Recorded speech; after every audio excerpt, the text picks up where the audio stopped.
Well, that's the word is pivot. If I was going to write an autobiography, it would probably be called Pivots because I feel like I've already lived 9 lives.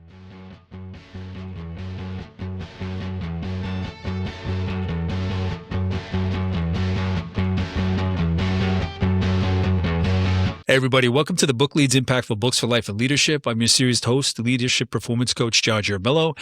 This podcast series is about getting to the books that have impacted the lives of the people in my network. So these are great leads that I'll be having these conversations with to get to those books that have impacted them the most, left an indelible mark on them, just change maybe how they operated in work, life, business, whatever it may be, all those worlds intersect. And my guest today is Dr. Dann Brassell, and a highly sought after speaker, trainer, and coach known as the Jim Carrey with a PhD. Danny has spoken to over 3,500 audiences worldwide. He's authored 21 books, including Leadership Begins with Motivation and Misfits and Crackpots. The co-founder of Wellcrafted Story, Danny helps entrepreneurs, individuals, and organizations leverage speaking on stages as a major client lead source that converts. For more information, more background on Danny, I appreciate that he kept the bio short just so I'm not butchering too much, something that's longer. But for more information on Danny, I'll share it with wherever I'm posting this episode, but you can find him at DannyBrassell.com. And I was introduced to Danny by Jackson Callum, who I had on this series in August of 2024 for episode 108, where Jackson shared 5 Dysfunctions of a Team, a Leadership Fable by Patrick Lencioni. Danny, I'm glad that I met Jackson through this network and that he extended that network from me to you. So thank you so much for being here for this conversation. Oh, thanks so much for having me, John. And yeah, Jackson is a wonderful maven. He's connecting me with all kinds of people, but I really appreciate all that you do. Thanks for spreading some joy around the world. I'm excited about this conversation. We're going to talk about everything that I'm passionate about. And that's what I want to dig into. Danny, so first off, in leading up to episodes, obviously I get everything prepared. I got my script, I got my questions. So I'm going through your bio just to kind of get myself in the mindset of if it's too long or if it's short. Yours says a lot. 21 books, 3,500 audiences, founding a company. So for you at this stage, and this isn't one of the scripted questions, but I know you can kind of fly by the seat of your pants and get things done. It's all right because I didn't read the scripted questions either. Good. They're pretty standard. They're pretty straightforward. But for you, what does success mean like? What does it look like? What does it mean to you? Just because in looking at your bio, obviously there are certain check boxes that people would say that's a very successful career, legacy. So then at this point in your career, at this peak, only because there are higher peaks to go, I'm assuming. What does success look like to you, and what does it look like to you going forward? That's a great question, John. Well, I'm going to give you a very long answer to that short question. That's fine. One of my roommates in college, I was speaking to him recently, and he's got a pretty high position at Amazon, and he was bragging to me that he recently took his wife and his son to the Bahamas for a week. He's like, "Oh, it was great. It was my first vacation in 3 years." And I mean, he's highly successful financially. But after we got off the phone, I looked at my planner and I'm like, oh my gosh, I spent 89 days on vacation last year with my family. I'm like, wow, that's interesting. And I practice what I preach. I'm a coach. You're a coach, but I've had lots of great coaches and mentors. And 2 of my favorite coaches are Rob and Steve Schallenberger. And one of the exercises they do with us is it's called Spokes in a Wheel. And I have, I'll get off camera real quick. I'll show you how anal retentive I am. Sure. So I have their planner. And so I color code it and I do all kinds of things to it. Okay. It's pathetic. But every week, this has actually been one of the most successful things I've done is every Saturday morning, John, I sit down and probably got like some kind of game on, but I do what's called pre-week planning. So what I do is I review the previous week. Did I make my goals? And then I create my goals for the next week. And so in this pre-week planning guide, again, their names are Rob and Steve Schallenberger. I could have used their book, Becoming Your Best. It's a fantastic book. And they're great people, most importantly. But every week I have 7 categories for my goals. And so you have to bear with me. I'm a former teacher, so everything I do That's either all right. rhymes or it's alliterative. And so it's the 7 F's. And so the Danny's 7 gonna F, rap for us. yeah, exactly. So the 7 F's for me are my focus goals, my fitness goals, my financial goals, my family goals, my faith goals, my fun goals, and then my fulfillment goals. And so the exercise that Rob and Steve will have people do is called spokes in a wheel. And so you create 7 spokes, and on each of those categories, you give yourself a score of 1 to 10. How are you doing financially? Well, it's been kind of a struggle. I'm probably at a 6 right now. How about fitness? Oh, I've been doing my workouts and eating right, so I'm going to give myself a 9. It actually doesn't matter. What matters is after you've put the dots on each spoke, then you have to connect the dots. And if you don't have a circle, you're out of alignment. And it's an important thing to remember because I fired a billionaire a couple of weeks ago and my co-founder was just so angry with me, but I'm like, he's a jerk. I don't work with jerks. That's something I made that decision long ago. Life's too short to deal with jerks. That's why I stopped watching the news. News is filled with jerks. This guy, he's a billionaire, but he's over 100 pounds overweight. He's on wife number 3. His kids don't talk to him. I'm like, so is that a successful person? He's successful financially, but I don't know if he's a successful person. I mean, some of the most successful people I know have limited education and they're not very well off financially, but they're very I mean, actually, Yeah. I'll tell you what, when I used to volunteer for the Special Olympics, I'm like, there's something those kids know that the rest of us don't, because they always have smiles on their faces. Yeah. It was really one of the most, I would actually encourage anybody to volunteer with the Special Olympics. Or, I mean, perspective is everything, John. I mean, every time I start to feel down on myself, that's when it's a good time to take a trip to a third world country or go to the children's hospital and go to the cancer ward. I mean, it puts things in perspective real quick. I call first world problems. So that's a very roundabout answer. So I don't know if I have, I've always liked, and I can never remember it. It's, you know what, it's in, it's not. Oh, my leadership book. I thought I began it with that. But there's the Walt Whitman quote where success is like planting a field or inspiring a child or getting a stranger to smile to you. That's success to me. I definitely want to make this world a better place than I came into it. Absolutely. I appreciate that. So Danny, even in that response, we learned about so much about who you are as a person, the way you look at life, the way you look at family, faith, all of it. When it comes to your work today, what does that look like in the day-to-day? Because there are so many different areas I covered in your bio, but what would you say is your typical week, day-to-day, just so we get a sense of who's going to share this book with us? Well, so, and the book I'm sharing today talks about it. I mean, I think it was Aristotle who basically said that success is based on your habits, your daily habits. And so it's important to me every single day. I'm going to read something inspirational. I'm going to watch something inspirational. I want to laugh. I watch a lot of speakers. One of my favorite speeches of all time is the Jim Valvano ESPY Award speech, where he's like, every day you need to cry. Yeah, gee, I'm forgetting his 3 things. Right. One of them is to laugh. One is to cry, and I don't. It's ridiculous. I don't remember the other one, but it's such a powerful speech. And what I love being around passionate people that are enthusiastic about anything. Those are the best teachers. I mean, I never really liked science, but then I started watching lectures by Richard Feynman, the Nobel Prize winning physicist. Yep. And I'm like, if he was my professor, I would have been a physicist, because he gets you so excited and curious. And that to me is what a great teacher does, is they get you like, I was watching The West Wing last night because government just depresses me to no end nowadays.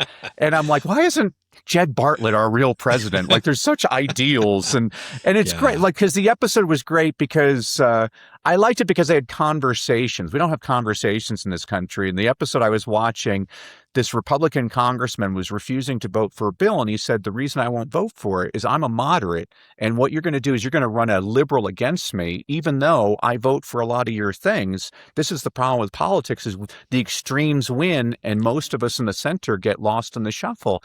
Yeah. And I love the episode because I'm like, we don't have those intelligent, respectful conversations anymore. People just label each other things and call each other's names. And that's not, I mean, I'm a former teacher and I wrote a letter to the editor of the LA Times. They didn't publish it because they were dumb, but basically they had written an article that said that the president and Congress were behaving like children. And the gist of my letter is that's such an insult to children because children get over it. You know, they get in a fight and 10 minutes later, they're like, this is my best friend. I love that about kids. You know, it's adults that hold grudges and we can learn a lot from kids. I honestly think that kids should have the right to vote. I think kids are much more insightful. They have a different way of looking at I like being around people that think differently. They don't have to think the same. I don't like people thinking the same around me. I have a Post-it on my desk and all it says is, what if I'm wrong? I wish everybody would kind of ask themselves that because all of us know everything. And the older I get, the more I realize I don't know anything. Yeah, absolutely. Oh, I get that. You know, because I mean, I really do. I'm their father. I put them in line if I have to. I support them when I have to, when I want to. But my kids really are like the best times that I have right now, especially with my boys because they're more active with me. My daughter is still a little on the younger side. But the times that I feel most free are when I'm with them and they're just asking me questions. They're not holding back. They're commenting exactly what's on their mind. And obviously, you and I will hang out with people of our peers, of our age group, but there's just something a little different because they have that wonder in their eye. You know, they're not holding back. Many of our friends will be more forthcoming, but on average, each kid is just going to be more open with what they think, what they believe. You know, stranger danger, they can sense something is up. So it's incredible to see life again through their eyes and their perception of what's going on around them. So I love that response. Yeah. Well, and I think a lot of the lessons you learn as a child are important.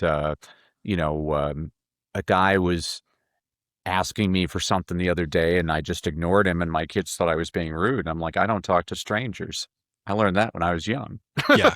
Like, why this guy's hassling me? I'm not going to give him any of my time because he was hassling me. And I mean, and kids are, you know, I've taught all age levels, but it was really once I started teaching the little ones that I really learned a lot about how to really communicate because isn't that incredible?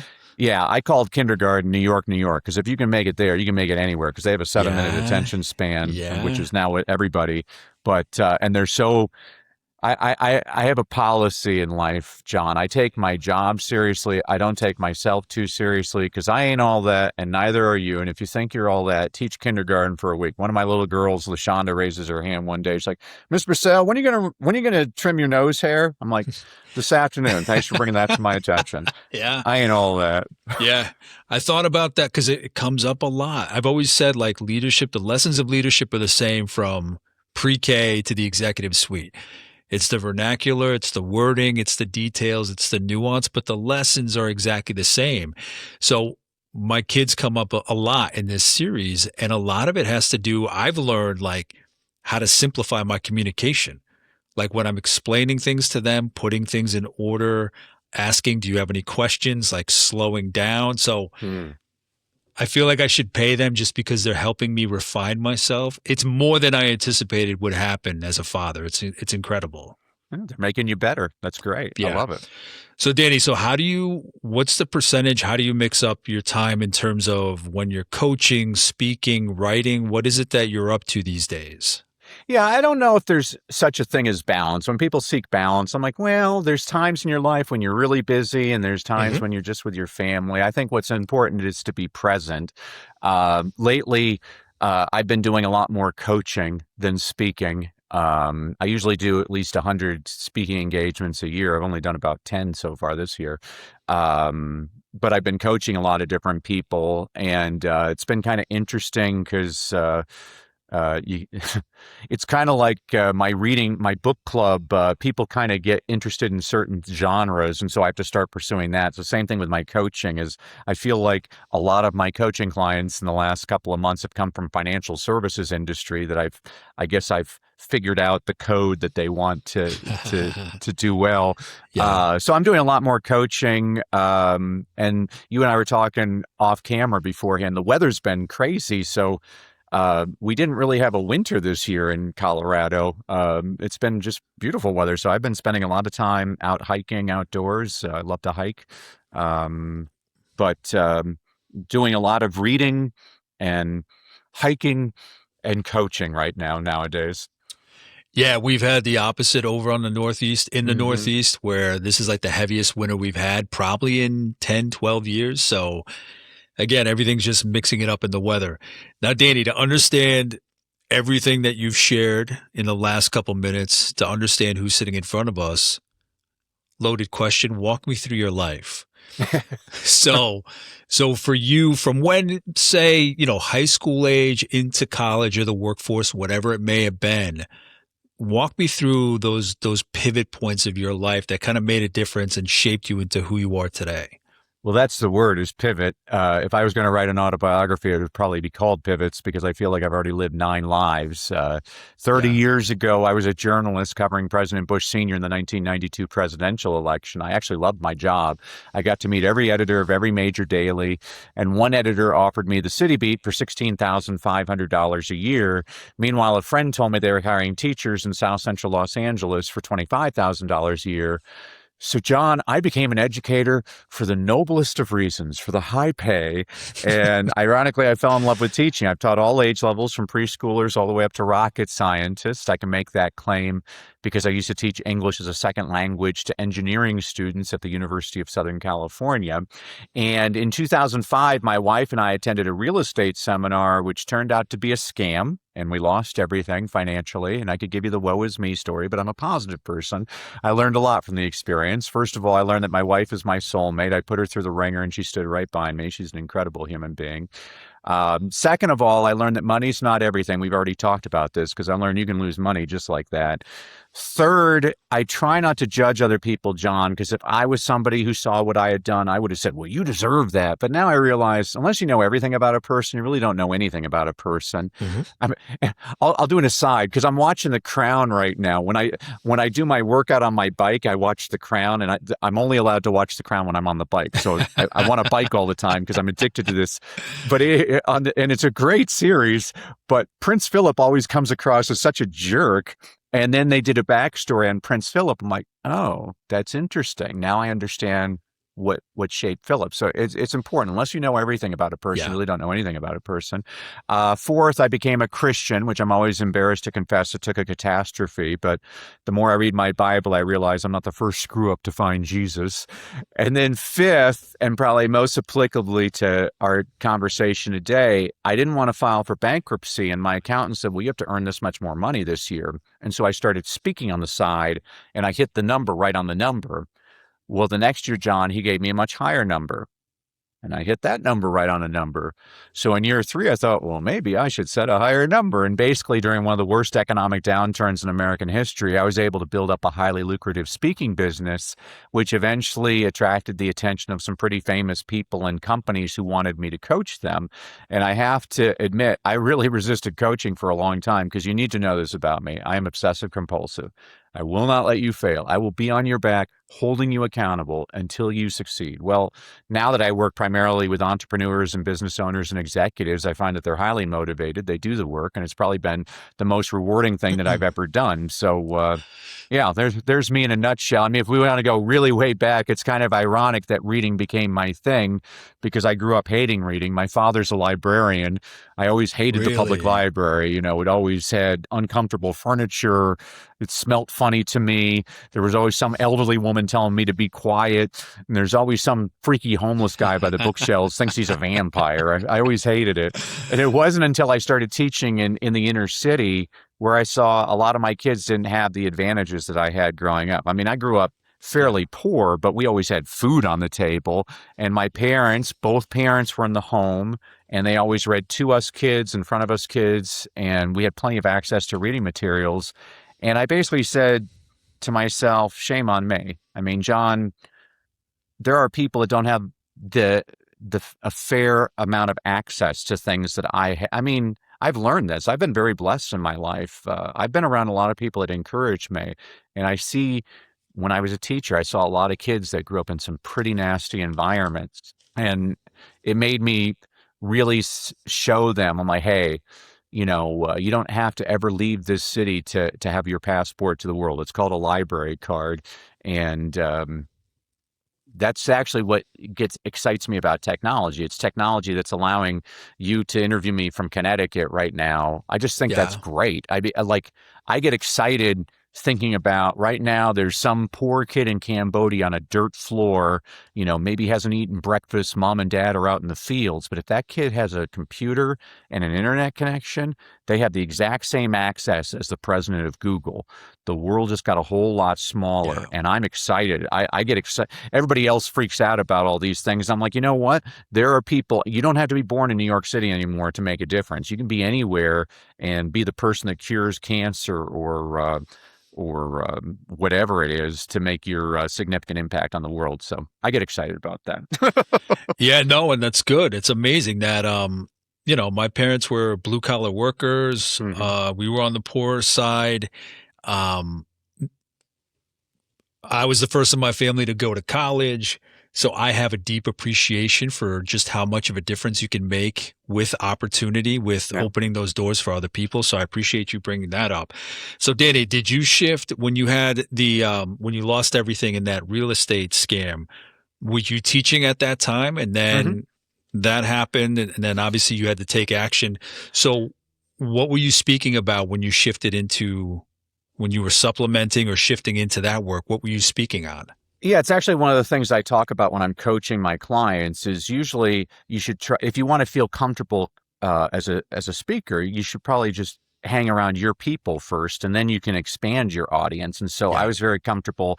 I had been a teacher, and so I started by speaking to teachers and motivating teachers and teaching them how to get kids motivated to read. And then I was able to expand my audience to the school administrators, to the parent groups. Eventually, I was in different mastermind groups, and I was in a mastermind. It was weird. I was at a table, and the other 8 people at my table were all billionaires. And I'm like, oh, I'll go to another table. They're like, no, we want you here, Danny. I'm like, what? I'm just a teacher. And they're like, Danny, you always give 10 ideas and 9 of them are crazy, but the other one is worth millions of dollars and you don't even realize it. And it Yeah. was nice that they did that. They really got me thinking. I had one of the gentlemen ran a company and he wanted me to motivate his sales force. And I'm like, I don't know if I'm qualified to motivate your sales force. And he looked at me like I was an idiot. He's like, Danny, if you can get inner city teenage boys interested in reading Shakespeare, I'm pretty sure you can motivate my sales force. And it was a huge favor, John. He got me to think bigger. And I think, isn't that the role of all of us as teachers, is to get people to think bigger? Like you can always, I mean, that's what I get excited. I don't understand these people that they hate on one another. I get excited when people succeed. I've never understood people that again, it's just different. I mean, some people, I had a guy, I just gave him my Rolodex and he's like, why would you do that? You're my competition. And I'm like, well, I guess that's where you and I differ. I have no competition. I have just potential collaborators. I look at the world different. So again, So, so everybody's Danny, different. where did that come from in you then? Where did you see it? I mean, you can argue with like innate versus nature versus Hmm. nurture. For you, where did that mindset of abundance versus scarcity and fear, where did that come from in you? If you could trace it back, did Yeah. you see it modeled? Was it something that just naturally came out of you? I mean, your father was a librarian. To me, Yeah. that's very much serving your community, Hmm. opening up your community to what's possible, whether they have the resources or not. Any family can go in there. And like you said it before, you can go anywhere you want, just go to the library. So what is it that shaped that kind of um, lack of fear in a Hmm. certain way? that you kind of have that abundance to share with others? What words would you put to that for you? Yeah, I'll share three anecdotes. I mean, first of all, my parents are just extraordinary people. They're not with us anymore, but I was very blessed to have two really good parents who loved each other. I don't ever actually remember them being apart. Like, Yeah. they didn't have friends outside of one another. They were amazing people. When I stopped teaching, I was at a party and my mom was talking to my high school English teacher, and I was eavesdropping on their conversation. And my high school English teacher, she said to my mom, she's like, "Oh, I'm so sad that Danny stopped teaching. He was such a good teacher." And my mom said, "But Danny's good at everything." I mean, John, that's the world I grew up in. And Yeah. I mean, they always told my brother and sister and me, they didn't care what we did in life. They just wanted us to give our best effort and be the best at it that we could be. Um, I always, I always show people, I have a photograph of me when I was 4 years old, and I'm wearing space boots, a San Diego Chargers jersey, a sheriff's badge, and a fireman's helmet because I was going to be the first ever astronaut, professional football player, police Slash, officer, and slash, firefighter. slash. That's the world I grew up in, believing Yeah. that I could do that. And this is why I really love being a teacher, because I believe, there was a great speaker. He's no longer with us. His name was Keith Harrell. And Keith used to say, a lot of people say garbage in, garbage out. He's like, that's wrong. Garbage in, garbage stays. But I also believe that you put enough positive stuff in a person's head, they start believing it. And so, like, I intentionally was talking to my students every single day saying, "Man, you're a really good writer. I bet you become a best-selling author someday. Wow, you're such a leader. I think you might be the president of the United States Yeah. someday." Little stuff like that. Little things like that make a big difference. And That's why, it doesn't even have to be an adult to a kid. It wow. could just be an observation you might give to a colleague or a peer. Just one little thing, one little instant, a few words is all it takes. Completely amen, John. I mean, think about it. It takes just as much effort to say a kind word than to say something nasty. Well, Yeah. let's make it a habit to stop the nasty. I used to have a coach, and he made me wear this wristband, and the exercise was for 7 days. You couldn't criticize anything. The moment you criticized something, you had to Snap. put the wristband on the other wrist Oh, okay. and start all over. That's a very difficult thing to do. You never realize how critical we are on a daily basis, and that's why I always tell. One of my mentors was a guy named Charlie Tremendous Jones, and Charlie used to say, "You're the same today as you will be in 5 years, except for two things: the books you read and the people you meet. So make sure you read things that are positive, and make sure you surround yourself with people that lift you up." Absolutely. So, Danny, for you, did you go to college? Yes. What Yeah. did you go to school for and why? I'm always curious what path somebody wants to start off and why.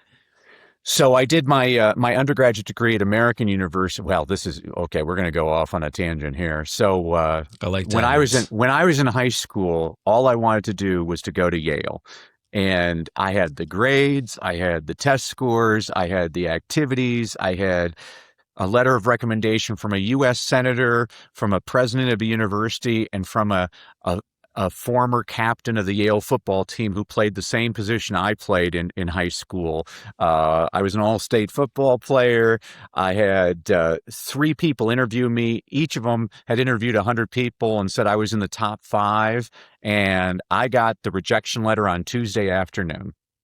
And at that point, I was being recruited to play football in college, and I was a 17-year-old dingbat who just was stubborn. And I went alphabetically down a list and looked for the very first university without a football team. That's how I chose American University in Washington, D.C. And it turned out to be one of the best decisions of my life, because it was there that I started off as a political science major because I wanted to be president of the United States. And then I worked on Capitol Hill. And people asked, what was it like working on Capitol Hill? And I said, well, in high school, I worked at a health club where I cleaned toilets, and I would much rather clean toilets than ever work on Capitol Hill again. A lot That's of so nasty incredible. people. Yeah, a lot of it wasn't actually, the elected officials were, for the most part, pretty good people. It was the staffers were just so nasty and negative. And I had a journalism professor. The reason I took a journalism class was because the basketball team took that class, so I knew it was an easy A. So one night, Steve Taylor, my journalism professor at the time, he's like, he holds me after class. He's like, Danny, I really wish you'd switch majors. You're the best writer I've ever read. Well, this goes back to what we were talking about. That little Mhm. comment got me to switch majors, and Steve helped me get my first job as a journalist, so it can work the other way. And so I got my undergrad in journalism and sociology from American. While I was teaching full time, I did night classes to get my master's degree in multicultural education at California State University. And one of my professors at Cal State was also an adjunct at USC. She told me, "Oh, there's a scholarship at the University of Southern California. You should apply for it and go for your PhD." And I'm not even kidding you, John. This is how stupid I am. I got the acceptance letter to USC. It says, "Congratulations, you've been accepted to our Doctor of Philosophy program in education." And I looked at it. I'm like, "Oh, that's what PhD stands for." And so I got my Uh, PhD. I got my PhD from the University of Southern California. Not only did they pay for it, I actually got a salary because they hired me to teach all the engineering students English as a second language. So it was you'll never hear a bad word at all from me wow. about USC. But and this is actually important. The reason I was able to get that scholarship was not a single woman or minority applied for it. It was available, and this is very important to me because I just think it's one of the things. My underhanded agenda as a coach is I believe we need more women and minorities on stages. I think it's unbelievable we still have to have this conversation, but I think they're completely underrepresented.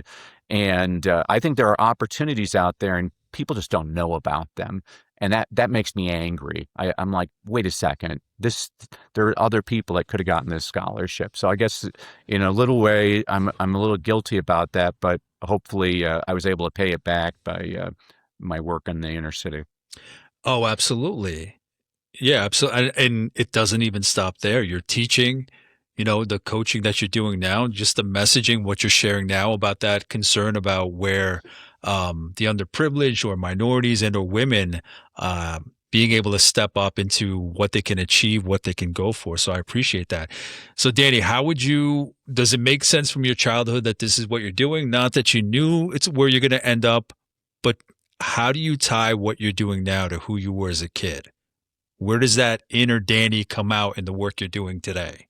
Yeah, people don't realize I'm a really hard worker. I will outwork you. Um, I was giving I was giving speeches at schools in India in 2018, and after one of the presentations, this was for kids, and I got them all pumped up, and they all come up to me afterwards, all excited. And I look down. There's this little boy. He has tears in his eyes. He's looking up at me, and I realize he's missing his left arm. He's about 6 years old, and he's like, "How can I succeed?" And so I crouch down. I get to his eye level. I'm like, when I was your age, I went to 18 different schools before I was 12 years old. Everybody used to call me stupid because I stuttered. And eventually I went to a school where a teacher, she worked one-on-one with me and she would sing things to me. And I found I could sing them without having my stutter, kind of like the movie The King's Speech. And eventually I lost my stutter and I became a swan.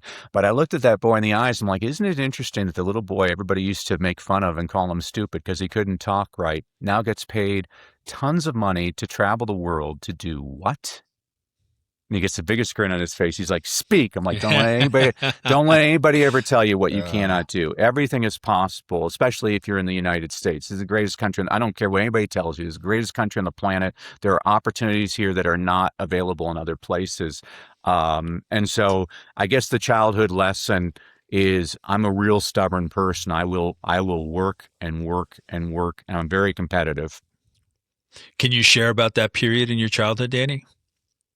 It just stunk. I was the chubby little kid that couldn't talk right, and that's a good thing though. I'm a person. I'm a windshield guy, not a rear view mirror. I don't really look backward as much, but if I was going to look backward at that, I have no regrets about it at all. I think everybody needs a healthy dose of adversity. It's adversity that makes us stronger. It's adversity that defines us. It's adversity that shows us who we can actually be.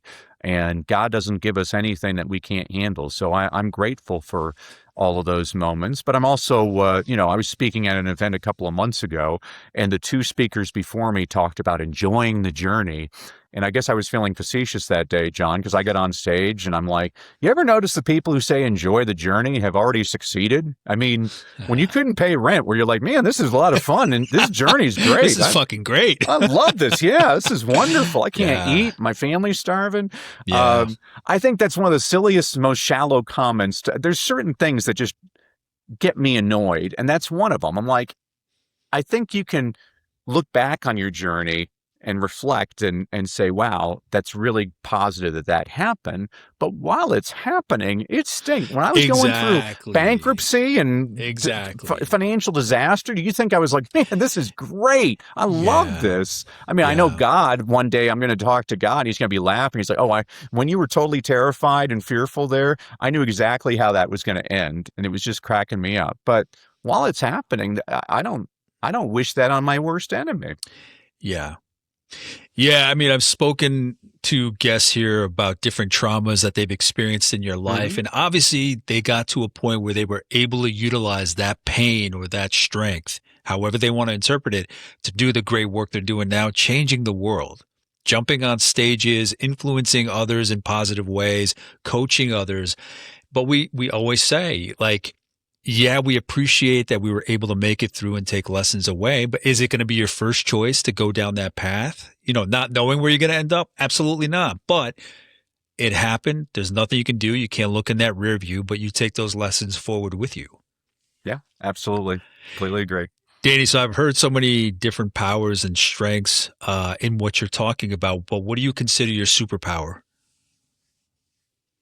Ooh, my superpower. I think you may have shared it, but I want to give you that opportunity to kind of answer the question straight on. Well, I'm a really good encourager. I mean, God's blessed me with the gift of encouragement. I had a friend, okay, I'll give you an anecdote. It was a good friend of mine had this, it was a really bad disease, and he called up a common friend of ours to tell him that he had this disease.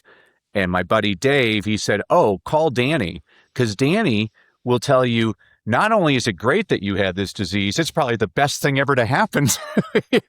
And I'm like, yeah, that is kind of me. Is I always look at the positive angle. I am kind of the Pollyanna of the bunch. So I think encouragement. It's also important to me, though, to be kind. It was interesting, John. I'd be interested to hear what you have to say about this as a father, because before you have kids, you're like, oh, I hope he or she becomes a doctor or a lawyer, and when they're born, all of a sudden you look into their eyes and you're like, gosh, I hope you're kind. I hope you make this world a better place. Yeah. And that's kind of what I always, when I was a teacher, that was very important to me to convey to the kids is, the world doesn't need smarter people. The world needs kinder people. Absolutely. Yeah. Yeah, I'm in the throes of that right now, these ages that they're at, 10, 7, coming on 4. And yeah, we had the ability to write the message for my 5th grader that they're going to put in the yearbook at the end. And it was just kind of like, we love you no matter whatever you want to do, don't change who you are, because that's one of the saddest things of parenthood. And I've seen this. I've talked about it on here, shared it with other parents groups that I'm a part of, is even if your kid is like that, they're in for a world of challenge, which is good, but we've all been there in one way, shape, or form. So we know the kind of pain that can exist out there. And I'm grateful that my kids they have big hearts. They're very kind. Like you said, listen, as long as you're happy, as long as you're doing something in your career later on in life that's meeting your needs and what you feel you need, I'm behind you, and I love that my kids are just very loving, very supportive, very friendly. Like, I'm with you 100%. Your priorities change when you kind of get a taste for what innocent humanity is, I guess, when you have them. You block out the world. You see this sweet child in your hands that they're growing up. They see the world in different ways, that it's very pure. So you're just hoping that can kind of extend into their life later. They're not going to keep that perfect innocence throughout their life, but like you and I have said, all it takes is a few words. to look somebody in the eye, acknowledge them, see them, support them, ask them, what if, what do you think? Like, we don't see each other, so that my kids can go up to somebody else and help them with something. That melts my heart. Yeah. I'm going to be completely candid. That melts my heart when I see them, how loving they can be. Do they have their moments? Fuck yes. Yeah. But All of us too. all of us do. But as long as that's kind of the direction they're heading in, as long as that average keeps moving towards kindness and love, like, that's all I can ask for. Amen. Amen. Danny, so obviously I'm a leadership coach. I'd be remiss if I didn't ask you, how would you define leadership? I've seen great examples in what you've shared, but how would you put words to what leadership means, what great leadership looks like? Well, there's a couple of characteristics. So again, get me on my pet peeves. I hate it when people talk about servant leadership. I'm like, well, you're just being redundant, because by definition, Yeah. a leader is a servant. Like, you know, a superior leader is never going to ask others to do something that they're not willing to do. Yeah. You know, I'll look at, to me, the greatest leader in the world ever was Jesus Christ. And this isn't to preach to anybody, but if you just look at him, even if it's not your faith, here's a guy that all he did was he preached love. I wish more Christians would pay attention to that message. He didn't say, blessed are those who believe this, blessed are those who belong to this political party. He said, blessed are those who are kind to one another. They treat others the way they want to be treated. I wish we would all remember that. It's a great leadership lesson. I guess that goes into the big thing for me is I'm a reader. And I know plenty of readers that aren't necessarily leaders, but I can't tell you a single effective leader in history that was not also an avid reader. And it doesn't matter what the field is. You look at industry, some of the wealthiest people in the world. Elon Musk still reads a book a day. Warren Buffett reads morning to night every single day. You look at the military, General Schwarzkopf, they said he could read in 4 languages and quote Shakespeare voraciously. Look at sports. Bill Belichick, the coach for the New England Patriots, they said he had the largest football library of anybody. He actually donated it to his alma mater of football books. Bill Parcells, I read a book by Bill Parcells, and he was talking about all the books he had read. He has a poem that I actually memorized because of that. You look at, LeBron James before the NBA Finals when he was with the Miami Heat was in the locker room reading The Hunger Games by Suzanne Collins, and I could have kissed him. I'm like, you just did more to get kids interested in reading than I can ever do just with that shot. Presidents, this is the story I love. A lot of people forget the story, but President Kennedy was at a press conference and a journalist just flippantly asked him what he was reading. He said, I'm reading this cool spy book about this character named James Bond. Well, MGM happened to be watching that press conference. They bought the rights to James Bond, and that's why we have those movies.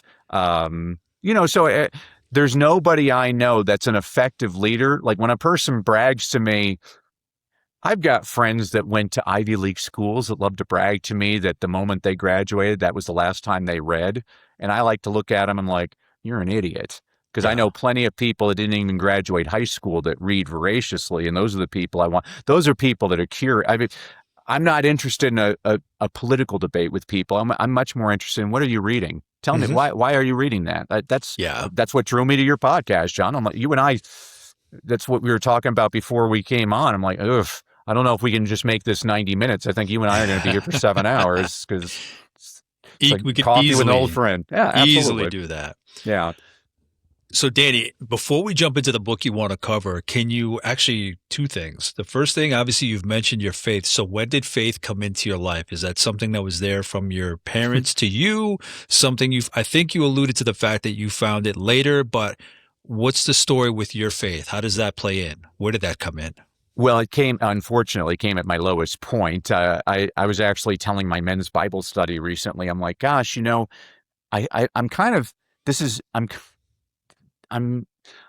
challenged right now because I feel like I'm closest to God when I'm at my lowest point, and I start to forget God when I'm doing really well. And so I need to train myself to be more cognizant of that and be much more grateful to God when things are going good. Because I hate having the conversation like, God, please help me out. But What was their response to that? they laughed because it's pretty common. I don't think I'm the only person that finds Jesus when you're at your lowest point. Yeah. But Yeah. I'll tell you, I'll share a highly personal story with you. It's crazy. I watch the movie Chariots of Fire like 5 or 6 times a year. It's ridiculous. I watched this movie about these white British runners who ran in the Olympics in the 1924 Paris Olympics. It's the most pathetic movie that I can watch all the time. I'm just so inspired by it because it's about these two runners, Harold Abrams, who's a Jewish runner, and Eric Liddell is the Christian runner, and they're both great. But Eric Liddell, there's this scene, this is based on a true story, where he's walking and he's looking at Edinburgh with his sister, Jenny, and he's like, wow, it's just so beautiful here. I'm really going to miss it. And she looks at him. He's like, I've made my decision, Jenny. I'm going to go back to the missions in China. And she's so happy. And he's like, but first I'm going to run in the Olympic Games. And she gets disappointed. He's like, Jenny, you have to understand something. God made me for a purpose, and that's the mission. But he also made me fast. And when I run, I feel his pleasure. It's that line. Every time I say that line, I get goosebumps, John, because I'm like, oh my goodness, that's what it's like when I'm on stage. Sometimes I say something so brilliant and I know I didn't say it. Yeah. Yeah. Like it was not me. And I realize I'm a vessel. And it's cool. I mean, that sounds silly and like people can make fun of me all they want on that one, but it's just it's a very sincere feeling, and I hope everybody experiences that kind of feeling in life with whatever their faith. I mean, their faith. I mean, one of my jobs, I'm a visiting distinguished professor at the American University in Cairo. Say that 5 times fast, John. So every time I go to Cairo, I like to speak to surrounding schools, to parent groups, to get their kids excited about reading. Well, they booked me at this Islamic school, and I was kind of intimidated. I'm like, I don't know if I'm going to be able to relate to this audience. And so I show up. It's a 2:00 training. 400 parents are there. Unbelievable. And it was like the Muslim Brotherhood. All the guys had the long beards. All the women were in burqas. And we were talking like you and I are talking right now. And I said, shame on me. I had all these preconceptions. And so I started my speech. I said, so I was reading this book the other day. Have any of you ever read the Quran? And they all laughed. And I'm like, good, they have a sense of humor. I'm like, oh. Well, then you know the story when the angel Gabriel appears in the cave to Muhammad. What's the first instruction he gives Muhammad? Because the first pillar of Islam is to read.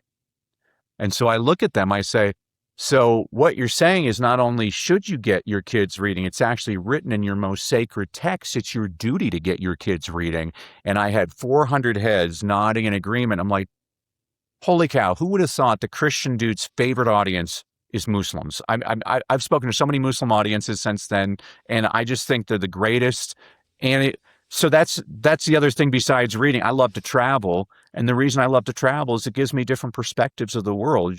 There's so much I don't know, and I love learning about new cultures. And just because you experience something doesn't mean you have to agree with it, but it also doesn't mean you have to be vehemently opposed to something. Like, keep your mind. Who's it that says your mind is like a parachute? It works a lot better when it's open. Yeah. These times are so tough because of that. And we are all so different. Understatement, obviously. But it is incredible, the number of people that I meet that are just kind of like a sponge.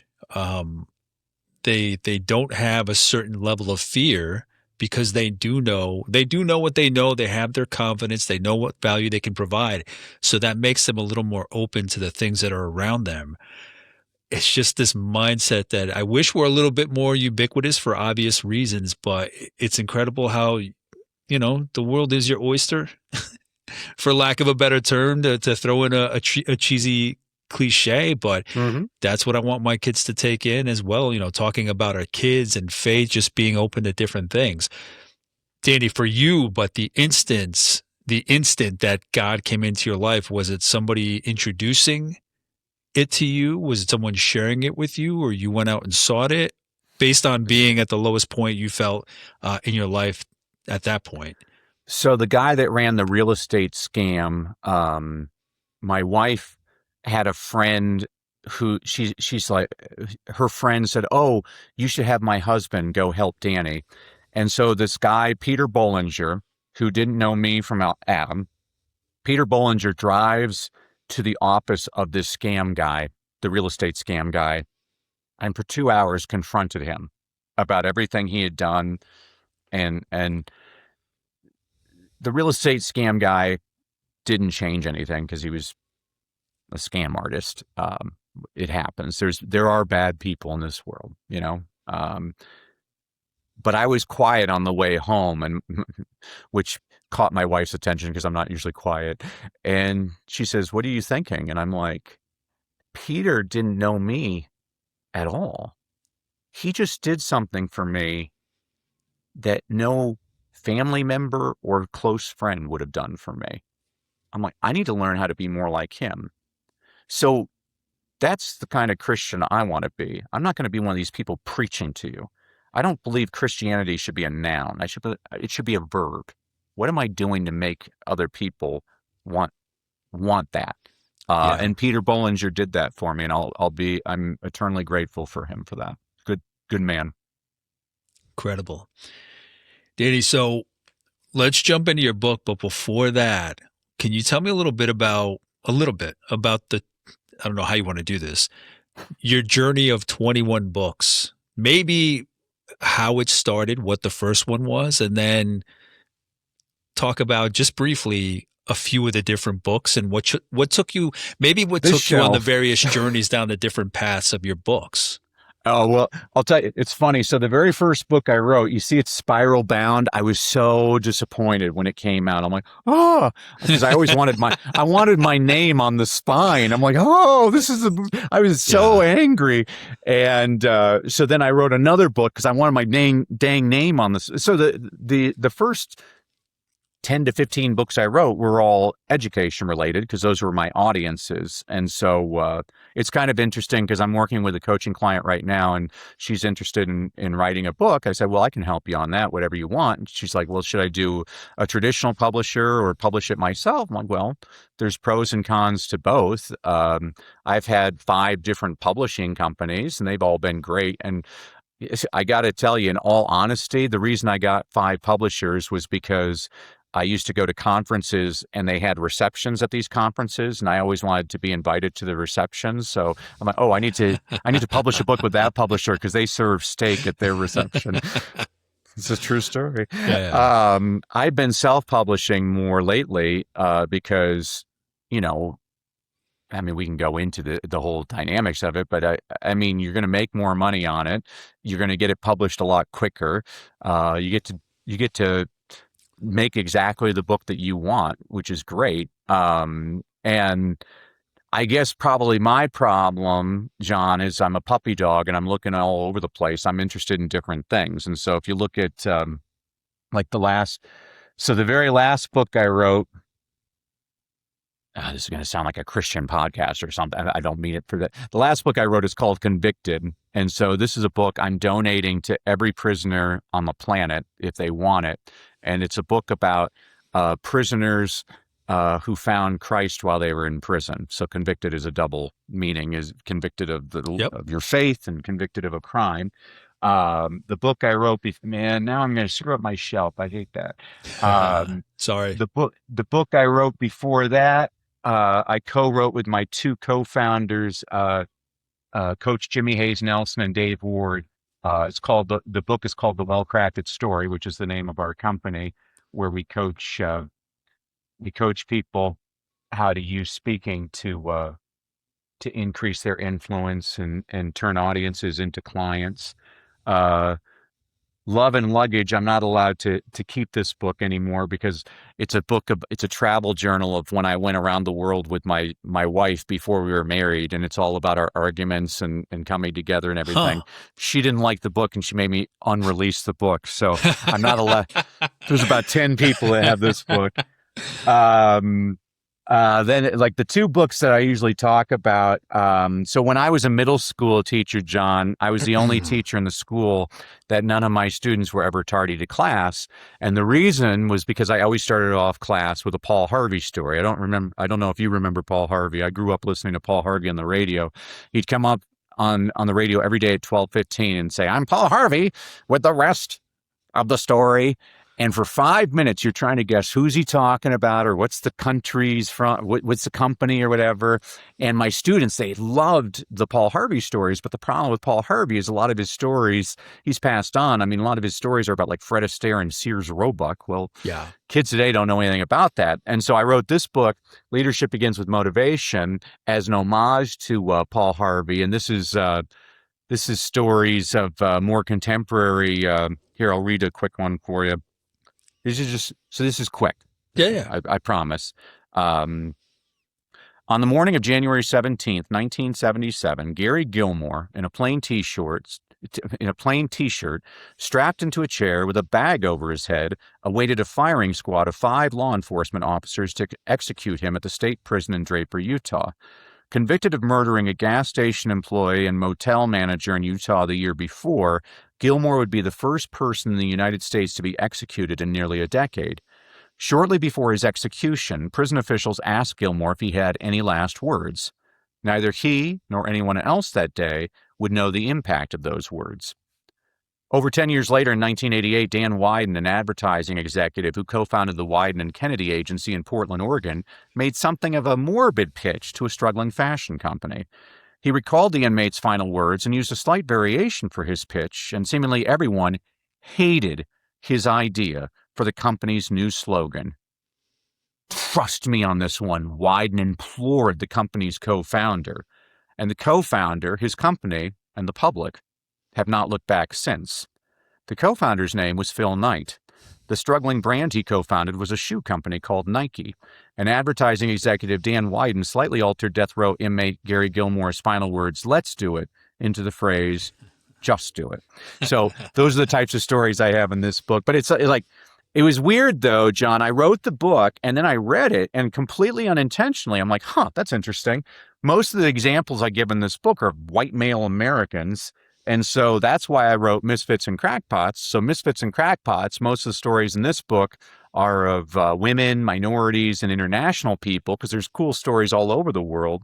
And that was actually, it was interesting because when I started writing it, I'm like, there's so many stories I was never told as a kid. And I'm like, people need to hear those stories, especially, and I'm not saying it means everything, but it means something if it's about like somebody that you can picture yourself being as. I mean, like when I was speaking to kids in India, they loved me. I'm like, that's great, but it would have been even more powerful if it was an Indian talking to them, because they would have seen that. There's a great story. Actually, the story that inspired Misfits and Crackpots, there's these 2 women. They were both choreographers in New York City.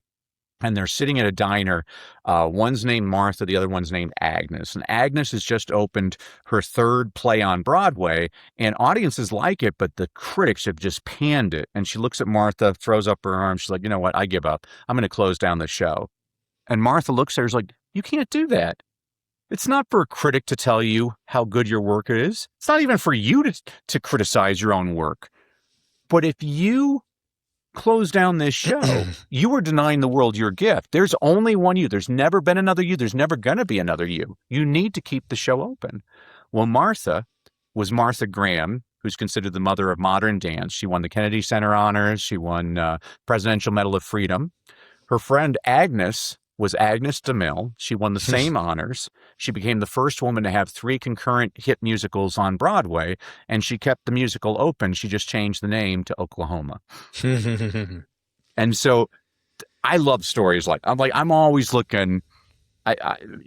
When I read a book, the whole book can stink, but if there's one little anecdote like that, it was worth my time. Absolutely. Yeah. I mean, I'm mining for gold. Just that story you just shared about the plays. It's like, how many times have we had that conversation where we think we should back out of something, and all it takes is, you don't see the lead up to the success. You always see the marquee, you see the billboard, but you don't see those little moments. So I appreciate that you took the time to extract those kind of lessons and stories out. That's great. Absolutely. Danny, at this point, why don't we jump into the book you want to share and tell me a little bit about the book, maybe how you came across it, whatever you want to share, just in opening up this side of the conversation. So it's funny, John, because you and I were talking off camera about this, because you're like, oh, most people just push their own book. And I'm like, oh, I could have done that. I wouldn't have anyway, because I think it's kind of tacky, but I didn't, thought never even crossed my mind, because I tell people there are so many books I love, and I think people, they ignore the kids' books. I'm like, the kids' books are the best one. Like Where the Wild Things Are by Marie Sendak. I could probably talk to you about that book for an hour and a half. The first book to get me to laugh out loud was The Hitchhiker's Guide to the Galaxy by Douglas Adams. I had to close the book because I was laughing on every page. It was such a well-written book. That one I have to check out. I've always heard about it. I didn't watch the movie. That one I have to get to, especially with your endorsement, just in laughing it's short. Like that. It's short. Douglas Adams is hilarious. Like, he passed away way too, I think he was 48 when he passed away. There's The Hitchhiker's Guide to the Galaxy. There's The Restaurant at the End of the Universe, and Life, the Universe, and everything. There's just so many funny lines. So one of my favorite things, you'll love this because you work in government. And so he basically finds himself at the universe's largest bureaucracy, and he tells them about his problem. And the employee's like, oh, that's an SEP. He's like, what's an SEP? He's like, somebody else's problem. And he walks away. And I'm like, it's just fantastic. Yeah. And like in Life, the Universe, and everything, they have this guy on the stand. There's a trial because he's discovered the meaning to life. And he laughs, and they're like, what's the meaning to life? He's like, I can't remember, but there's something with a frog. And it's just like, just cracks me up. It makes me laugh.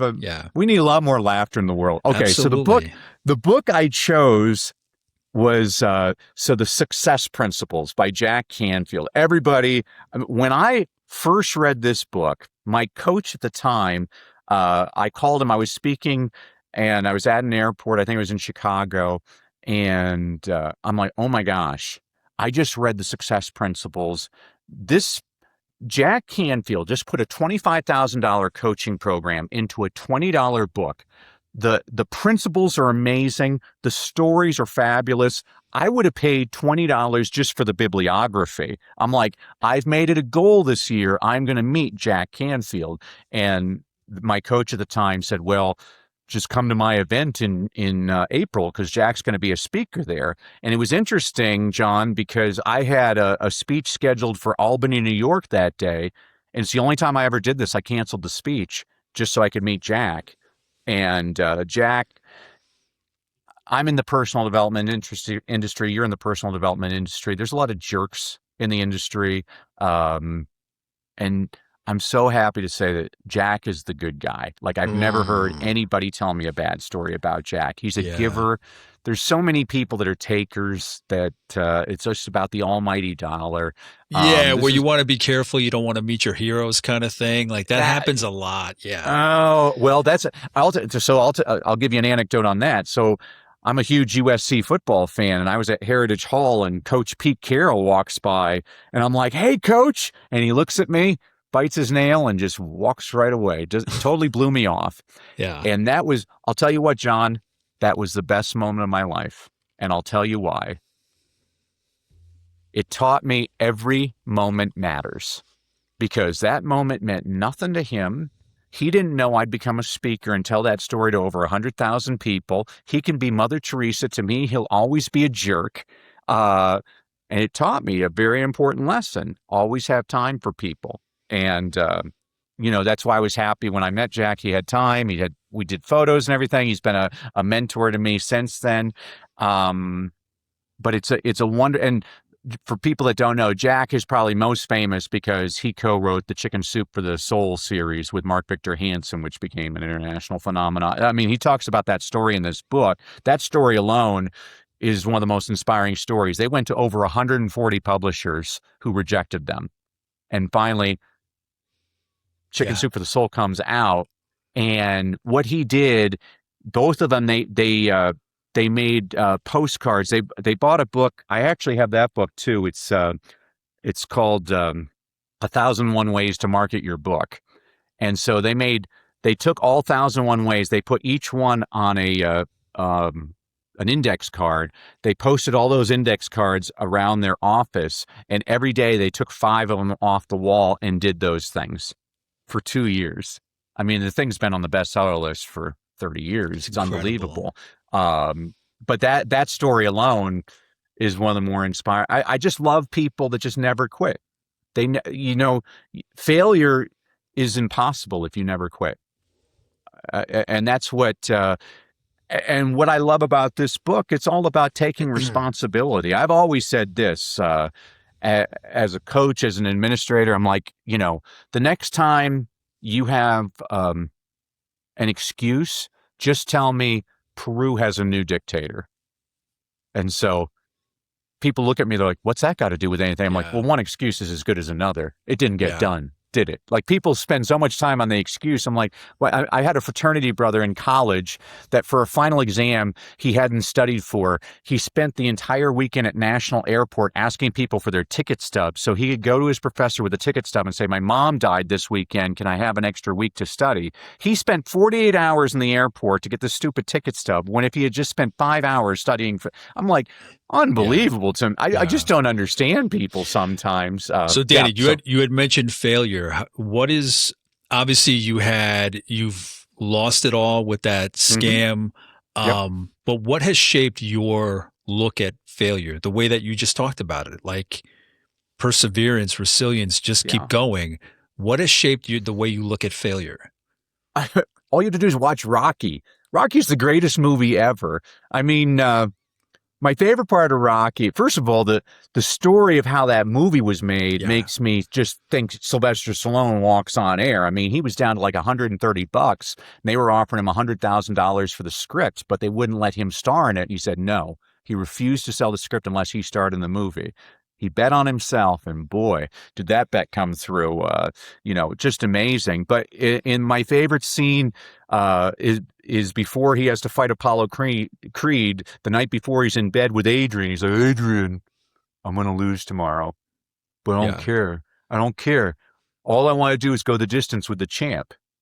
It's the best foreshadowing ever in a movie, because if you watch Rocky, people forget he loses to Apollo Creed, but he went the distance, and so he's a winner. And that's what I'm looking for. I'm looking for the people.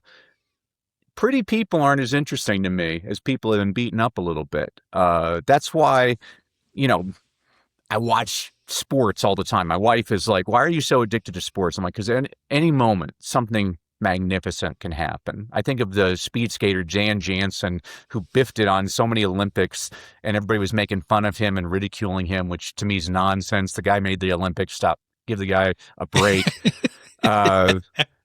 But when he won the gold medal, it was like one of the most gratifying moments. I mean, I'm a Denver Bronco fan, and I made a prayer to God several years ago. I'm like, "Dear Lord, please let us win one Super Bowl. I'll never care again. I'll root for the underdog." And I'll never forget, because the year before we won the Super Bowl, we lost. We had a home game against Jacksonville, and we lost at home. It was a huge upset. And the next season, we lost the division to Kansas City, and we lost the last game of the year to the Pittsburgh Steelers. So in the divisional round, we play Jacksonville, and we destroy them. We run like for 500 yards, and it's like a vengeance game. Well, then the next game we had to play at Kansas City, who won the division, and we beat them 10-7 in Kansas City. Then the next game is the AFC Championship at Pittsburgh. We go to Pittsburgh, where we had lost in December, and we beat Pittsburgh. So then we go to the Super Bowl, and we're 12 points. I keep on saying we're. The Broncos. I'm not part of the Broncos. That's fine. We start to identify them. But the Broncos, they were 12-point underdogs to the Green Bay Packers. And that's the thing I'll never forget is John Elway. I mean, we had been, not only did we lose Super Bowls, but we lost them by larger margins every single Super Bowl. It was just people were so humiliated.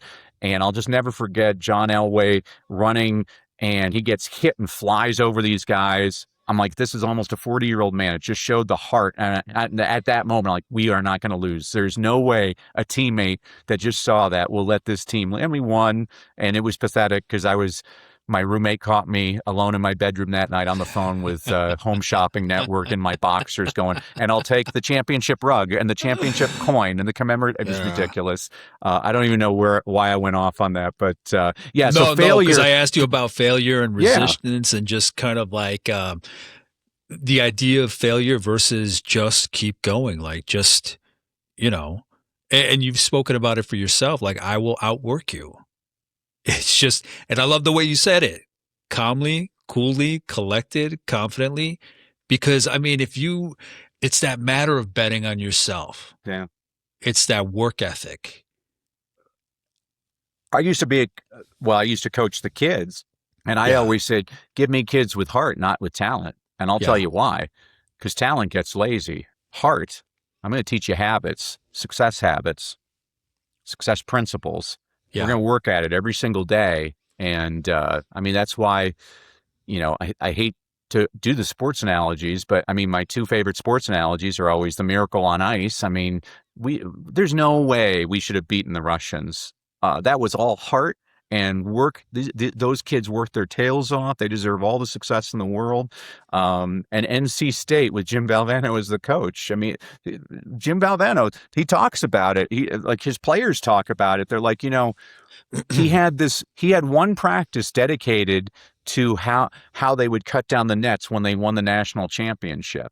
And he's like, and the players are like, we were laughing at first, but then as you start doing it, you kind of start getting serious about it and start seeing yourself as the national champion. And I'm like, yeah, sometimes you just have to see yourself as winning it. There's the story of Jim Burt played for the New York Giants. He was a nose tackle, and he couldn't sleep the night before the Super Bowl when they played the Broncos. He puts his ear next to his to the wall, and he keeps on hearing Phil Simms, the quarterback for the Giants, was next door going, I'm going to Disneyland.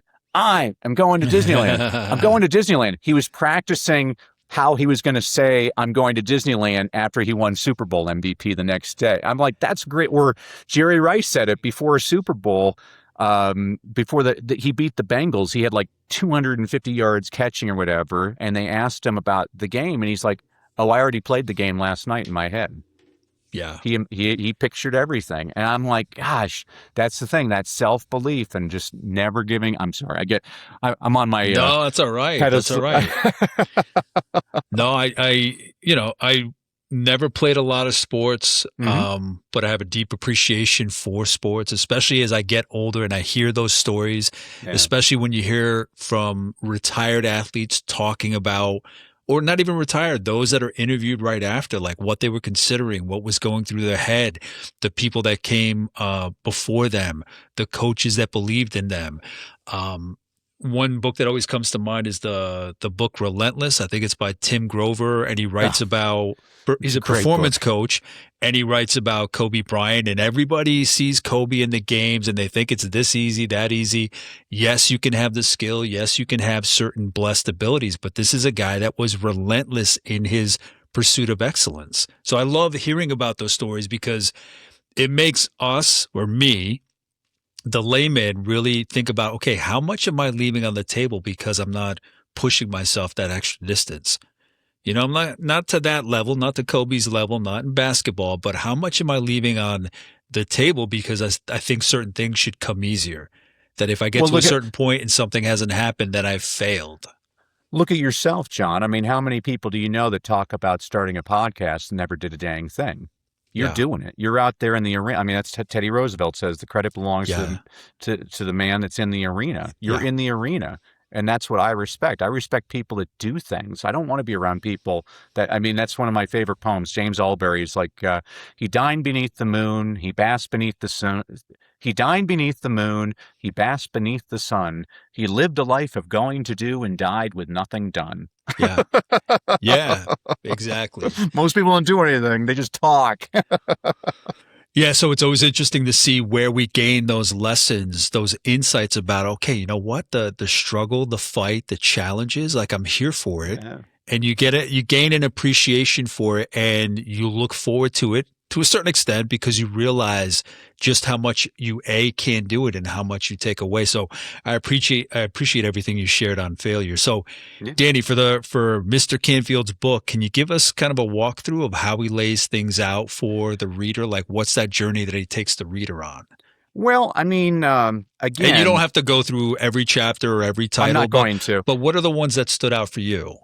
Well, so if you just look at the table of contents, the title of every chapter is, so he has different, it's organized in different groupings. And so it starts off with the fundamentals of success. I mean, this tells you everything. The very first chapter, take 100% responsibility for your life. I mean, it's one of my favorite equations he gives is it's E plus R equals O. Event plus your response equals your outcome. I think it was Chuck Swindoll said, I'm convinced that life is 10% of what happens to me and 90% how I respond to it. That's exactly right. Exactly. I mean, that's how most people would have stayed down. Rocky's got back up. That's why I admire him. There's so many people.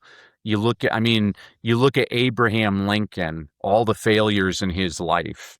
I mean, it's been well documented. Like he ran for Congress like 5 or 6 times, lost. Like he lost his the woman he loved. He's failed at business. He lost going for the Senate. It's like loss, and then he became president of the United States. Yeah. And all of those bad things that happened to Lincoln shaped him. It made him a better leader. It made him a much more empathetic leader. It's amazing how some of these people don't hit their stride, don't hit their goal or whatever that ambition is, almost until life says you're ready for it now. Oh, yeah. Yeah. Your mettle was tested. You got lessons in all these different things that didn't work out that you've learned that you wouldn't be the same president today if you were president from the get-go without all those other lessons. It's crazy. I mean, look at what was the book I was reading? So everybody knows Colonel Sanders wasn't successful till he was a much older man. So he's running KFC, and so he sells KFC to these guys in Kentucky or Ohio, and they're not doing what they should be with KFC. But they notice that there's one guy that what he's done, because KFC is interesting because Kentucky Fried Chicken wasn't actually a restaurant. They just sold their chicken to restaurants and it was served. Okay. And then so the guys that bought the company, all of a sudden they see that there's a guy, he's opened up 8 different restaurants in Ohio. And he's like making more money than everybody else combined. And so they hire him to be like their assistant PR guy. And the guy, he's like, I have this idea. So he gets the bucket. We'll put the chicken in the bucket or whatever. And there's wax paper so it's not greasy or whatever. And so he owns like all the stock in the bucket. And these guys are like, oh, you can't do that. That's against the law. But we'll buy the stock from you. He's like, oh, okay, I'm sorry. So they buy the stock from him, and then they sell it. He bought it he sells it to them for $50,000. They go around and sell it for $2 million. They're just total jerks. And this guy is like, to heck with you. And so he quits. And now he's got kids. He doesn't know what to do. And so he opens up a restaurant. He can't get in the chicken industry. His name's Dave. And so he names the restaurant after his youngest daughter, Wendy. That's how Wendy. I mean, I was like, so he took the moment, and he didn't get bitter. He got better, and he made something even better. I mean, I just read. I didn't even know that story. It's a great story. I love that. Wow. I mean, because I've been reading. I don't know why I got on. I've been doing all these biographies on like fast food magnates and everything. So I'd read "Grinding It Out" by Ray Kroc about the founder of McDonald's. Yep. And my favorite anecdote in that, so another guy, he doesn't hit his stride till he's like 55. Yeah. But when he was a kid, a teenager, he volunteered in World War I to be an ambulance driver in France.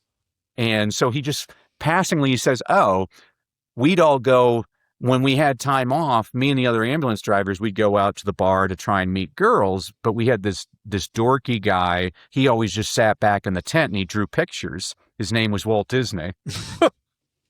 Yeah. I'm like, you're talking 2 of the most important entrepreneurs of the 20th century were in the same ambulance. And then Walt Disney, when you read anything about Disney, There's a great book by Neil Gabler on Walt Disney, but I had no idea how poor he was growing up. I mean, that guy, the reason he created the happiest place on earth was he never got to play with toys when he was a kid. His dad made him work every single day of his life. He had a miserable childhood.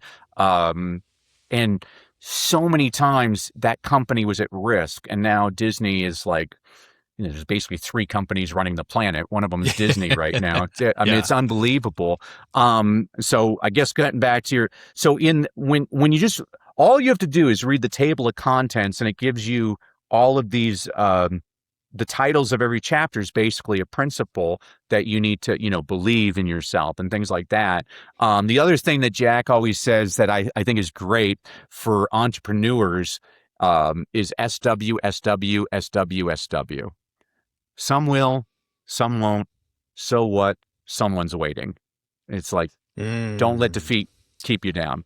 He's so simple. I mean, he used to be a teacher, so I always, my heart always goes to teachers. I always think they do a little bit better job. But, the whole theme of the book is basically that success is not an accident. Yeah. It's very intentional. And it's because of your perseverance, you're responsible. I think it's basically mindset, action, and consistency are the themes of the book. Like, what's your mindset? What are you doing about it? And are you doing it every single day?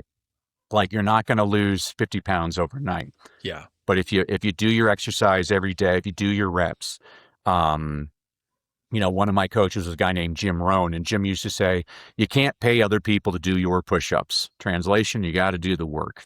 Yeah. And everybody I coach, I tell them that straight up. I'm like, hey, I can only get you better if you're willing to do the work. Absolutely. And, so people, I mean, executives are so much easier than like kids, because kids, you got to convince them. If a person's paying me $25,000 to coach them, it's a lot easier to get them to do something, because they're like, well, I better do it. Yeah. Because they're always looking for that ROI. The kid is like, they're in that moment now. They're not thinking about the future. Yeah, absolutely. Danny, so I'm curious, you in reading this, how did you shift your thinking? Were there some action steps that you took? What stands out the most about how you changed your behavior, your lifestyle, your approach to everything after getting through the book? Okay, well, one of the best things he did, John, which I had never seen anybody do in a book, is so if you go to the end of most books, there's a bibliography. But before the bibliography for Jack, it says suggested reading and additional resources for success. And he basically says, because,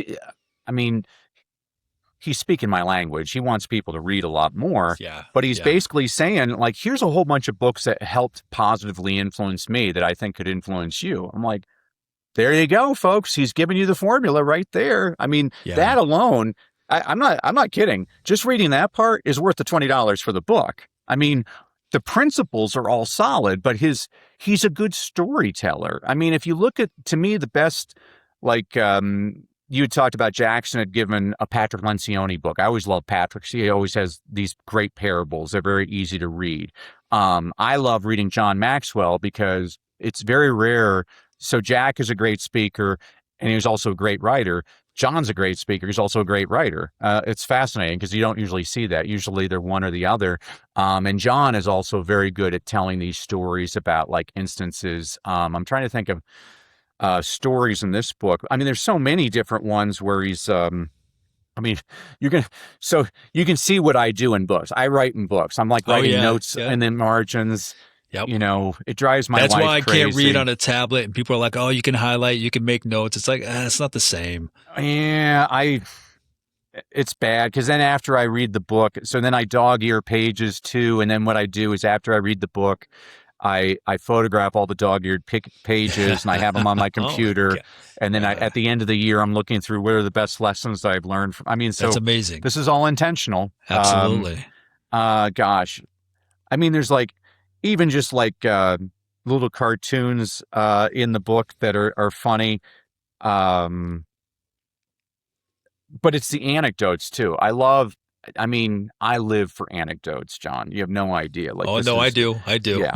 Give me a good anecdote any single day. Um, why And I can't I mean, think that's of the it? best way to learn is, don't just tell me the lesson. Give me a little more. Give me a little Absolutely. story. Give me a little example. Well, okay, I remember one. So I mean, and this isn't like new just to this book. I've heard this story before, but I love the story. But so this is about having a vision, having a mission, and it talks about President Kennedy going to Cape Canaveral, and he sees a janitor mopping the floor, and he said, "What are you doing? What do you do here, sir?" And he said, "Oh, I'm sending a man to the moon." And JFK thought that was the greatest Yeah. answer ever. It's like, yeah, get people in. I mean, how many companies they have mission statements that nobody understands their mission statement? To me, Yeah. it's such a pointless exercise if you're not going to use it. I mean, Nike, just do it. You know, to me, that's what the Peace Corps, the toughest job you'll ever love. I mean, get it so people remember it. Like Yeah. this is my vision.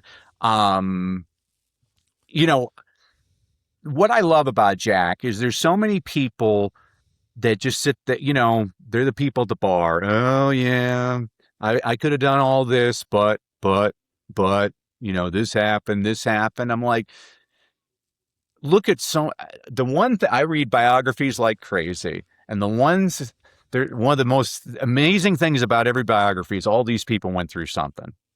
They all actually, the thing that actually annoys me is if you look at the biographies of most successful people, most of them dropped out of school, which makes me really angry. I'm like, what are we doing wrong in school? What can we do to make sure not to lose those people? Yeah.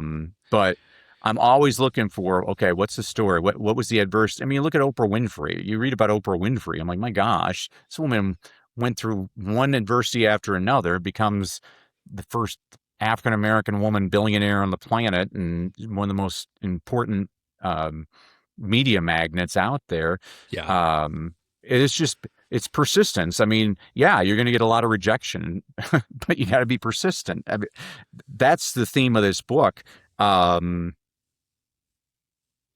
I'm trying to find a story. I should have prepared better for this. No, it's all right. But there's so many little anecdotes in here that I mean, I have more dog-eared pages in this book than probably any other book, because it's just, I mean, and then the other thing is he really talks about leaders use reading as part of their success. Yeah. Oh, okay. Here's a concept he talks about is why 100% isn't so important. He's like, the powerful 100% commitment also figures critically in other important areas. For instance, the workplace. Consider what a commitment to just 99.9% quality would mean in the following work situations. It would mean if you were at 99.9% quality, 1 hour of unsafe drinking water every month, 2 unsafe landings at O'Hare International Airport each day, 16,000 lost pieces of mail per hour. It's just showing you, like, I have a friend, Davey Tyberski, and Davey always says that 80% is good enough unless you're landing planes or delivering babies, and he's right. Like, Yeah. what can you do to get that number up? Well, with the people I'm working with on their speaking, people will come up and say, "Hey, Danny, they said I'm a good speaker." I'm like, "That's great." Or, "Oh, hey, Danny, I got a standing ovation." I'm like, "That's wonderful." The only way I evaluate your effectiveness is how many people in your audience decide to take the next step with you. Now, the next step can be an unpaid next step, like subscribe to my podcast or vote for me. More Yeah. typically with my clients, it's a paid next step, like buy my product or invest in my coaching program. But all I want to know is how many people are taking that next step with you. So if we start off when we got 30% of the people, let's get that number up. What do we have to do to get that number up? So the financial services companies I've been working with, I've taken them from they've been going, I've actually tripled their efficiency just based on a couple of things on how to craft their story more strategically. So that's getting off topic. I love this book. I recommend it to everybody. I know it's intimidating. It's big. But it's 64 principles. So rather than read the entire book, just say, okay, over the next 64 days, I'll read a Oh, chapter. absolutely. Yeah. You Read don't a have to read chapter it a cover night. to cover. I mean, Yeah, I mean, that's one of the things when people think about reading, I think that's the disservice we do in school is when people think of reading, they think of Dostoevsky. I'm like, when was the last time anybody asked you to read a novel? I yeah. mean, how many people have that? thick book on your bedside table that you started 3 years ago. Oh yeah. I absolve you of that book. I absolve you of the book. Get one that Yeah. you'll read. I mean, and the And way that's you, why I have, on average, like 5 different books yeah, started, just because one was just too much of a hill. I'm like, all right, I need different information. I need a different voice to listen to. I need different lessons, a different field. yeah. But yeah, Danny, what I did want to touch upon was you just talked about helping your clients with their story. I mentioned Hmm. Wellcrafted Story in your bio. Where does Wellcrafted Story fall in your story? When did that come into the picture? Well, I'll give you, I can show you the principles behind it. So when I was in India the first time, I was just there to tour schools. I went to one school and the principal opens up the door and there's 5,000 kids in an auditorium. There's 20 newspapers and 5 TV stations. And the principal says, and now for the next hour, Dr. Brassell is going to teach us the 3 secrets to reading better. John, nobody told me I'm speaking, and I have no such speech, but I got 5,000 kids. I got media there. Unfortunately, it's India, so I get to slow down my speech. So I look at the kids. I'm like, today, I am going to teach you the 3 You're like laying the tracks as you're to going. reading better. Yeah. I mean, and in my head, I'm thinking, what the heck are the 3 secrets to reading better? And using the exact same formula that I share with clients, I came up with a 1-hour presentation, which was broadcast that night to 1.5 billion people. And it formed one of my companies, which is the Reading Habit. Wow. And it's using the exact same format. And that's what I Yeah. show people is I teach people how to create what I call a well-crafted story. Politicians call it a stump speech. Some people call it a signature talk. You can call it peanut butter and jelly. It doesn't matter what you call it. This is a speech that you're going to deliver again and again. It's going to become so ingrained in your head. It's like the Pledge of Allegiance or the Lord's Prayer. You're not going to have to think about it. But by teaching you this, it's actually a formula that you can use for any other type of presentation. I mean, I have probably 50 well-crafted stories just because it changes based on speaking to teachers is different than speaking to CEOs, which is different than speaking to mothers of Christian preschoolers. You know, you have to have different strokes. Yeah. And I mean, and I have, you know, what's the problem I'm solving? You know, sometimes I'm speaking to parents to show them how to get their kids reading. Sometimes I'm talking to CEOs to show them how to communicate better with their teams. I mean, there's different purposes to these talks.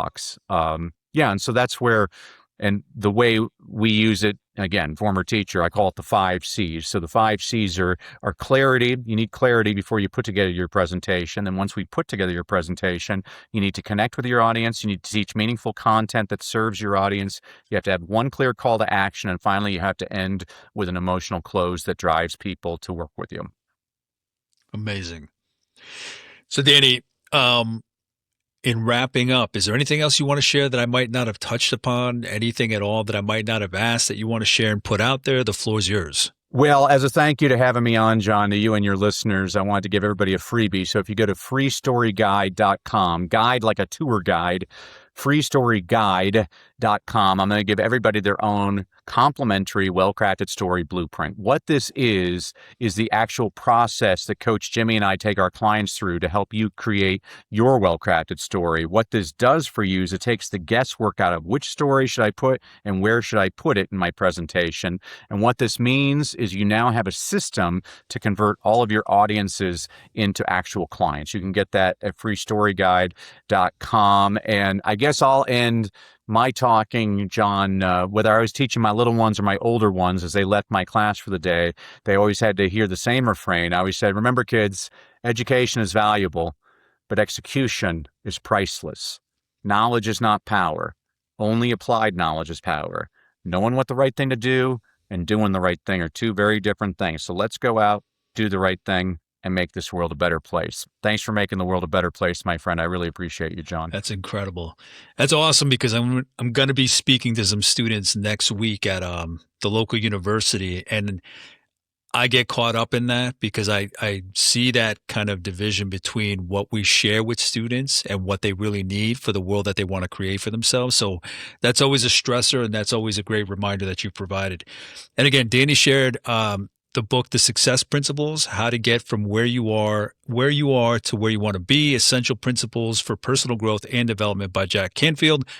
Danny, thank you so much for everything. The anecdotes, the lessons on failure, learning about your background, where you come from, and why you're doing it. I appreciate it so much.